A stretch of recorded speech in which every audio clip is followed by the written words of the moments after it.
রাধে রাধে বন্ধুরা, বৃন্দাবনে যে নতুন চারধাম মন্দির গড়ে উঠেছে সেই মন্দির আজ আমরা দেখতে চলেছি। এই মন্দিরটি অনেক বড়। এই মন্দিরটি বৃন্দাবনে কোনখানে সেটা বলি। ভারতের যে কোনো জায়গা থেকে মথুরা স্টেশনে নেমে আসতে পারেন বৃন্দাবন। বৃন্দাবনে ছটি করা একটা জায়গা আছে, যেদিকে প্রেম মন্দির, বৈষ্ণব মাতা মন্দির আছে ওই রোডে। এই রাস্তা দিয়েই প্রেম মন্দিরও আছে। এই বৈষ্ণব মাতা মন্দির দিয়েও ভেতরে ভেতরে এই চারধাম যাওয়া যায়। ছটিকড়া থেকে মথুরা হাইওয়ের ওপর এই মন্দির তৈরি হয়েছে। এই যে ছটিকড়া থেকে এই বাঁদিকে এই রাস্তা ধরে গেলেই আমরা দেখতে পাবো চারধাম মন্দির। রাস্তা ধরেই সোজা চলে যেতে হবে, এই সোজা। আর এই সামনে এগিয়ে যেতেই আমরা দেখতে পাচ্ছি 60 ফুটের একটি শিব মূর্তি। আর এই দিকটা হচ্ছে পার্কিংয়ের এলাকা। এই যে এখানটায় এই হচ্ছে চারধাম মন্দির।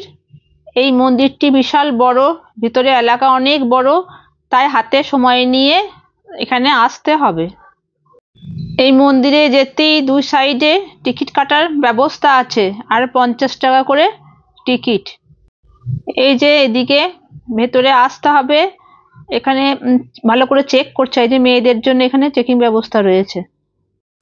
ব্যাগ থাকলে এইদিকে রাখতে হবে, 10 টাকা টিকিট, আর জুতোর কোনো টিকিট লাগবে না। এখানে মোবাইল নিয়ে আসা যায়। আর ঢুকেই আমরা এরকম একটা গণেশজির মূর্তি দেখতে পাচ্ছি। আর এই যে 60 ফুটের বড় শিব মূর্তিটি, এই যে গণেশজির মূর্তিটির আমরা এই বাঁ দিকে যেতে থাকলাম। এখানে লেখা আছে GK আর্ট গ্যালারি, আর এই ভেতর দিয়ে আমরা ঢুকে গেলাম।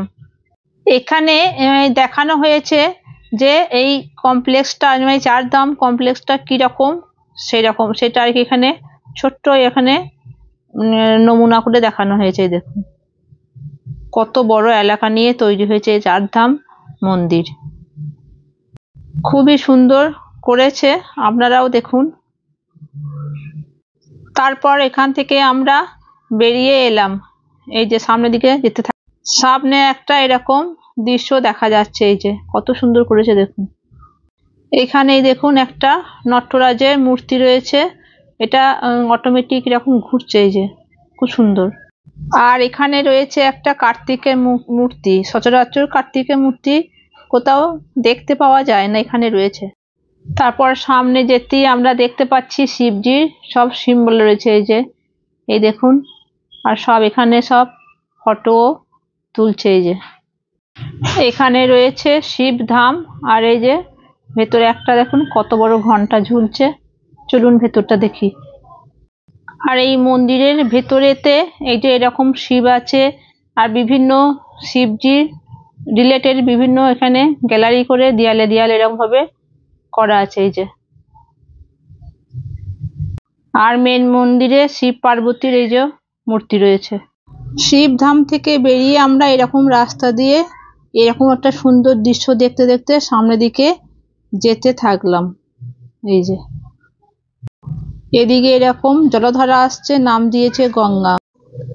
আর এই যে সামনে এরকম লেখা আছে, তাই বুঝতে কোনো অসুবিধা হবে না। আর এদিকে দেখুন, এদিকে দিচ্ছে যমুনা, এরকম জলধারা গিয়েছে। মন্দিরগুলো একটু নতুনত্ব করেছে। আর এই মন্দিরের গায়ে গায়ে এরকম সিম্বল দেয়া আছে। এই দেখুন, শঙ্খ, চক্র, গদা, ময়ূরপঙ্খী। এটা হচ্ছে রাধা কৃষ্ণ ধাম। এখানেও রয়েছে এরকম একটা বড় ঘন্টা, আর এই যে কৃষ্ণ ছোটবেলা।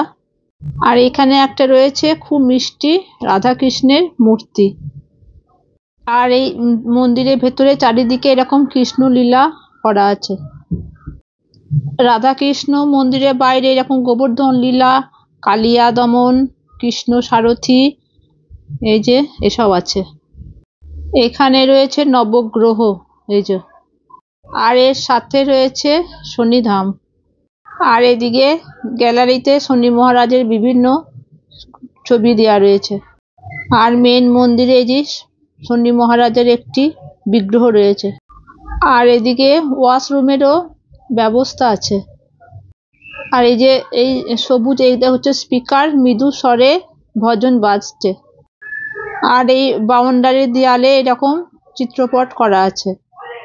আর এইদিকে হচ্ছে বেরিয়ে আসবার রাস্তা। আর এখানে একটা খুব সুন্দর, এই দেখুন, শিব পার্বতী অর্ধনারীশ্বর, সব মিলিয়ে মন্দিরটি খুবই সুন্দর।